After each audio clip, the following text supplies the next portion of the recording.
ಅಂದ್ರೆ 5 ಲಕ್ಷದ ತನಕ ನಿಮಗೆ ವಿಮೆ ಇರುತ್ತೆ. ಅಂದ್ರೆ ಈಗ ಒಂದ್ ಕಾಯಿಲೆ ಇದೆ ಅಂತಂದ್ರೆ ಗೌರ್ಮೆಂಟ್ ಹಾಸ್ಪಿಟ್ಲಿಗೆ ಹೋಗ್ತೀರಾ. ನಿಮ್ಗೆ ಏನೋ ಕಾಯಿಲೆ ಇದೆ ಅಂತಂದ್ರೆ ಟ್ರೀಟ್ ಮಾಡ್ತಾರ ಅಲ್ಲೇ ನಿನ್ನೆ.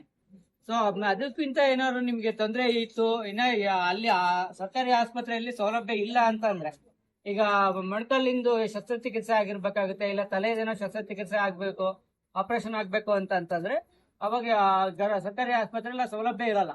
ಸೊ ಅವಾಗ ಏನ್ ಮಾಡ್ತಾರೆ ಅಂದ್ರೆ ಅವರು ಪ್ರೈವೇಟ್ ಹಾಸ್ಪಿಟ್ಲಿಗೆ ಬರ್ಕೊಡ್ತಾರೆ. ಸೊ ಅಲ್ಲಿ ಕಳಿಸ್ತಾರೆ. ಸೊ ಅವಾಗ ಅಲ್ಲಿ ಏನ್ ಬಿಲ್ ಆಗುತ್ತಲ್ಲ, 5 ಲಕ್ಷ ಒಂದು ಕುಟುಂಬಕ್ಕೆ ಒಬ್ಬೊಬ್ಬರಿಗಲ್ಲ, ಒಂದು ಕುಟುಂಬಕ್ಕೆ 5 ಲಕ್ಷದ ವಿಮೆ ಕವರ್ ಆಗುತ್ತೆ. ಸೊ ಅದನ್ನ ಗೌರ್ಮೆಂಟ್ ಪ್ರೈವೇಟ್ ಹಾಸ್ಪಿಟಲ್ ಅವ್ರಿಗೆ ಕೊಡ್ತಾರೆ.